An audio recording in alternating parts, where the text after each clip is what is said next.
মানে সন্তান হয়ে বলছি, বিজেপির মুখে সনাতনী শোনা আর নরকে যাওয়া এক।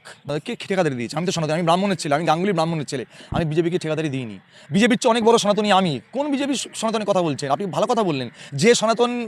যে বিজেপি আমাদের সনাতনীদের সর্বশ্রেষ্ঠ শঙ্করাচার্যকে রাস্তায় ফেলে মারে, সেই বিজেপি সনাতনী কথা বলছে। এরা হচ্ছে সনাতনের ব্যবসাদার। কিন্তু অধিকারীদের আপাদমস্তক মিথ্যেবাদী, আপাদমস্তক বাজে কথা বলা, আপাদমস্তক ধর্মীয় বিভাজন তৈরি করে একজন ব্যক্তির খুব লজ্জা যে পশ্চিমবঙ্গের মতো এবং সংস্কৃতিশীল একটা রাজ্যে শুভেন্দু অধিকারীর মতন একজন ছোট মানসিকতার মানুষ বিরোধী দলনেতা। শুভেন্দু অধিকারী আপাদমস্তক মিথ্যেবাদী একটা লোক দাদা, ওকে নিয়ে বলতে লজ্জা করে। কারণ একটা নির্লজ্জ দোকান কাটা মিথ্যেবাদী জোচ্চোর একটা মুখ্য একটা মানে প্রধান বিরোধী দলনেতা, যিনি নারদায় টাকা নিতে গিয়ে নামার পর বলেছেন নাকি উনি সিঙ্গারা খাচ্ছিলেন। আমি জানি না ওনার পেটটা ঠিক কী দিয়ে তৈরি যে এত সিঙ্গারা খাওয়ার পর উনি সুস্থ সবল অবস্থা, তাই নাকি? আরে বাবা, আমি মুখ্যমন্ত্রীকে অনুরোধ করবো আমাদের যিনি গোয়েন্দা প্রধান তাকে সরিয়ে দিয়ে ওনাকে গোয়েন্দা প্রদান করতে। একটা তথ্য আপনাদের দিচ্ছি, এটা হচ্ছে UNHCR, তাই UN রিফিউজি এজেন্সি। তারা বলছে 2025 পর্যন্ত, 2028 আগস্ট 2025 পশ্চিমবঙ্গে ভারতবর্ষে 23,800 মাত্র রোহিঙ্গা আছে। কী করে রোহিঙ্গা খুঁজে দেবেন? বলছেন না কত লাখ লাখ কোটি কোটি রোহিঙ্গা আছে। দেখুন, সত্যজিৎ রায় বেঁচে নেই, খারাপ লাগছে। বেঁচে থাকলে হয়তো শুভেন্দুকে নিয়েই ফেলুদাটা বানাতেন, নতুন ফেলুদা। মানে এমনি তো ফেল করবেন, এবার নন্দীগ্রাম উনি ফেল করবেন, এবারে ফেলুদা হবেন, ওই ফেল করে এবার উনি গোয়েন্দা ফেলুদা হবেন। শুভেন্দু কথার গুরুত্ব দেন আপনারা। উনি তো বলেছিলেন না সিঙ্গুরে আন্দোলন করে ভুল করেছি। আমি বলেছিলাম ক্ষমতা থাকলে চ্যালেঞ্জ করেছিলাম, ধর্মতলার বুকে কান ধরে উদ্বোস করে বলুন ভুল করেছিলেন, করতে পারেননি। শুভেন্দু অধিকারীদের আপাদমস্তক মিথ্যেবাদী, আপাদমস্তক বাজে কথা বলা, আপাদমস্তক ধর্মীয় বিভাজন তৈরি করে একজন ব্যক্তির খুব লজ্জা যে পশ্চিমবঙ্গের মতো এবং সংস্কৃতিশীল একটা রাজ্যে শুভেন্দু অধিকারীর মতন একজন ছোট মানসিকতার মানুষ বিরোধী দলনেতা। লজ্জা হয় আমাদের। লক্ষ্মীর ভান্ডারকে ভিক্ষা বলেছিল, এখন বলছে যে ক্ষমতায় এলে 3,000 টাকা করে দেবো, শুভেন্দু অধিকারী বলছে। দেখুন, লক্ষ্মীর ভান্ডার ভিক্ষা এটা ব্যাপারটা না। আমরা সবসময় মনে করি যে সামাজিক উন্নয়ন দরকার, আবার এটাও মনে করি লক্ষ্মীর ভান্ডার দিয়েই সমস্যা সমাধান হবে না। মহিলাদের উন্নয়ন করতে গেলে চাকরি দিতে হবে, মহিলাদের উন্নয়ন করতে গেলে তাদের কর্মসংস্থানমুখী করতে হবে। কিন্তু এই যে শুভেন্দু অধিকারী যেটা বলছেন, তার মানে শুভেন্দু অধিকারী কি মমতা ব্যানার্জিকে নকল করছেন? করবেনি, কারণ একই ঘরের থেকে বেরিয়ে আসা লোক তো। দেখুন, শুভেন্দু অধিকারী 2,000 টাকা 3,000 টাকা শুভেন্দু অধিকারী অনুমতি নিয়েছেন তো, ওনাদের রাজ্য দপ্তরে কেন্দ্রীয় দপ্তরের অনুমতি নিয়েছেন তো। আমি তো শুনেছিলাম শ্রমিক ভট্টাচার্য এরকম কোনো কথাই বলেননি। এখন রাজ্যের বিজেপি সভাপতিকে শ্রমিক ভট্টাচার্য শুভেন্দু অধিকারী, বিজেপি এটাকে ঠিক করুক। আমি বললাম না বোনকে, শুভেন্দু অধিকারী আপাদমস্তক মিথ্যেবাদী একটা লোক দাদা, ওকে নিয়ে বলতে লজ্জা করে। কারণ একটা নির্লজ্জ দোকান কাটা মিথ্যেবাদী জোচ্চোর একটা মুখ্য একটা মানে প্রধান বিরোধী দলনেতা, যিনি নারদায় টাকা নিতে গিয়ে নামার পর বলেছেন নাকি উনি সিঙ্গারা খাচ্ছিলেন। আমি জানি না ওনার পেটটা ঠিক কী দিয়ে তৈরি যে এত সিঙ্গারা খাওয়ার পর উনি সুস্থ সবল অবস্থায় পেট খারাপ না হয় বেঁচে আছেন। মানে মিথ্যাবাদী একটা লোক। মানে নেতারা বলছেন যে একমাত্র সনাতনীরাই বিকল্প পথ। কোন সনাতনী? কে ঠিকাদারি দিয়েছে? আমি তো সনাতনী, আমি ব্রাহ্মণের ছেলে, আমি গাঙ্গুলি ব্রাহ্মণের ছেলে, আমি বিজেপিকে ঠিকাদারি দিইনি। বিজেপির চেয়ে অনেক বড় সনাতনী আমি। কোন বিজেপি সনাতনী কথা বলছেন? আপনি ভালো কথা বললেন। যে বিজেপি আমাদের সনাতনীদের সর্বশ্রেষ্ঠ শঙ্করাচার্যকে রাস্তায় ফেলে মারে, সেই বিজেপি সনাতনী কথা বলছে। এরা হচ্ছে সনাতনের ব্যবসাদার। ওই যে কুরকুরে আছে না, কুরকুরে খেয়ে ফেলে দিতে হয়, এরা সনাতনকে ব্যবহার করে ব্যবসার জন্য। খেয়ে দিয়ে ফেলে দাও। এদের মুখে সনাতনী কথাটা বলা শোনা পাপ। যদি কোনো বিজেপি দল মানে নেতা বলে থাকেন, আমি বলবো গঙ্গা জল দিয়ে আমি কানটা ধুয়ে নিতে চাই বাড়িতে গিয়ে আজকে। বিজেপির মুখে সনাতনী শোনা, আমি ব্রাহ্মণের সন্তান হয়ে বলছি, বিজেপির মুখে সনাতনী শোনা আর নরকে যাওয়া এক। বিজেপি হচ্ছে সনাতনীদের নরকে পাঠানোর রাজনৈতিক দল। আমি আবার বলছি, বারবার বলছি, সমস্ত সনাতনীদের আহ্বান করছি, বাড়ির দরজায় বড় বড় করে লিখে রাখুন, যেমন লিখে রাখেন কুকুর হইতে সাবধান, বড় বড় করে লিখে রাখুন বিজেপি হইতে সাবধান, যদি সনাতন ধর্মকে বাঁচাতে চান। এরা সনাতন ধর্মের ব্যবসাদার। যে সনাতন ধর্মের কথা এরা বলেন, যে ভাবধারা এরা বিশ্বাসী করেন, সেই RSSের বাঞ্চ অফ থটস বলে একটি বই আছে, সেই বাঞ্চ অফ থটসে বলা ছিল মহিলারা হচ্ছে যৌন দাসী।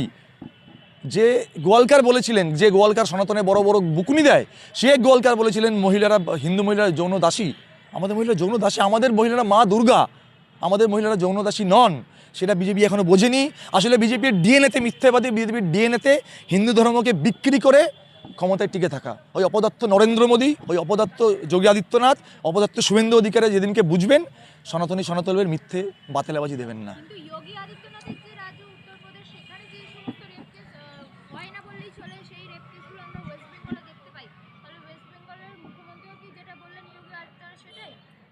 না মানে যোগী আদিত্যনাথ এখন রেপ কেস হয় না, কে বললো আপনাকে?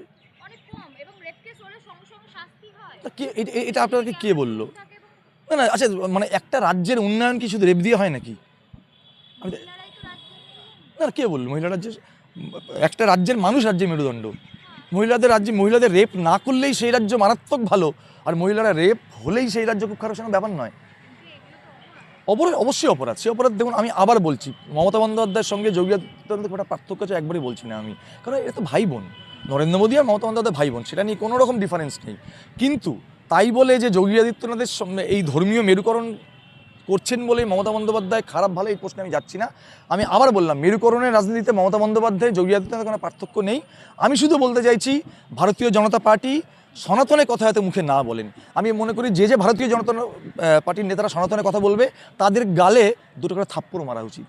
দাদা, প্রদেশ কংগ্রেস ধনকরজি আজকে বলেছেন যে বামেদের সঙ্গে জোট করবে না, বাংলায় 294 জায়গাতেই সিট দেবে।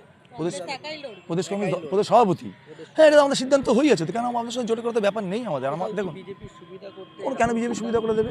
দেখুন, একটা কথা বলি, ভারতীয় জাতীয় কংগ্রেস যেদিন থেকে জন্ম হয়েছে সেদিন থেকে আরএসএস এবং তাদের অবৈধ সন্তান বৈধ সন্তান, ওই বিশ্ব হিন্দু পরিষদ, বিএইচপি, বিজেপি, এটা সব বৈধ অবৈধ সন্তান, এদের বিরুদ্ধে লড়াই করে গেছে। সুতরাং বিজেপিকে এক অংশও যদি সুবিধা করে দেবে এরকম কোনো কাজ ভারতীয় জনতা পার্টি করবে না।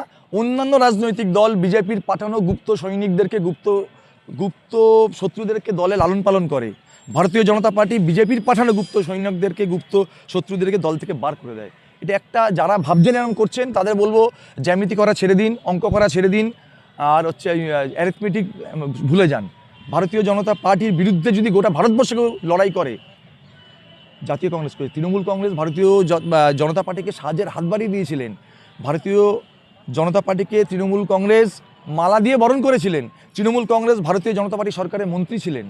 সুতরাং ভারতীয় জনতা পার্টিকে যদি কেউ সুবিধা করে দিয়ে থাকে, ত্রিপুরায় যারা সুবিধা করেছে ভারতীয় জনতা পার্টিকে, সেই দলটির নাম তৃণমূল কংগ্রেস।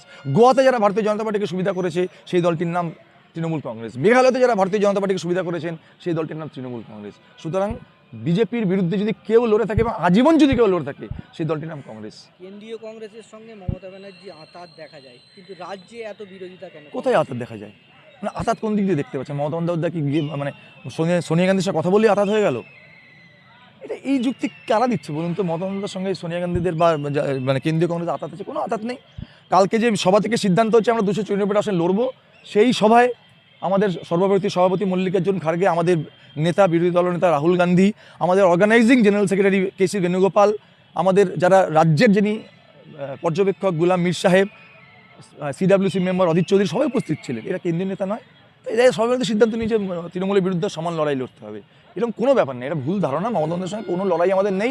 আমরা মমতা ব্যানার্জি যে ওই একটা গান আছে না, হাজার পাগল দিয়ে জুড়াইছ মেলা, চুরির যে মেলা মমতা বন্দ্যোপাধ্যায় পশ্চিমবঙ্গে চালু করেছে, সে চুরির মেলার বিরুদ্ধে যেমন আমরা লড়াই করব, ঠিক একইভাবে বিজেপি গোটা ভারতবর্ষকে যেভাবে মেরুদণ্ড ভেঙে দিচ্ছে, গোটা ভারতবর্ষকে যেভাবে বিক্রি করে দিতে যাচ্ছে, গোটা ভারতবর্ষকে যেভাবে শেষ করে দিতে যাচ্ছে, তার বিরুদ্ধে লড়বো।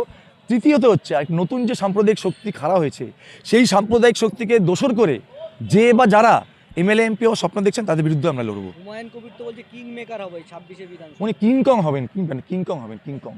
দেখবেন মাঝে মাঝে বুকে এরম মারে না কিংকং সিম্পাঞ্জিরা, ও কিংকং হবেন, নিজের সিটটা জিতে আসুন। উনি বলছে কে মুখ্যমন্ত্রী হবে হুমায়ুন কবির ঠিক করবে। কে হুমায়ুন কবির ঠিক করবে? কে মুখ্যমন্ত্রী হবে? অনেক ছিল উনি কে বলে উনি মুখ্যমন্ত্রী হবেন বিজেপির সমর্থন নিয়ে, উনি তো বলেছেন। আরে উনি যে সিটটা আমি বললাম না, উনি কিংকং হবেন। দেখবেন আস্তে আস্তে দেখবেন কিংকং বলে একটা সিনেমা ছিল, দেখবেন লাস্টে কিংকং বুক এরম করে মেরে মেরে মেরে খুব চেঁচামেচি করেছিল। হুমায়ুন কবির ঠিক তাই করবেন। হুমায়ুন কবির চাইছেন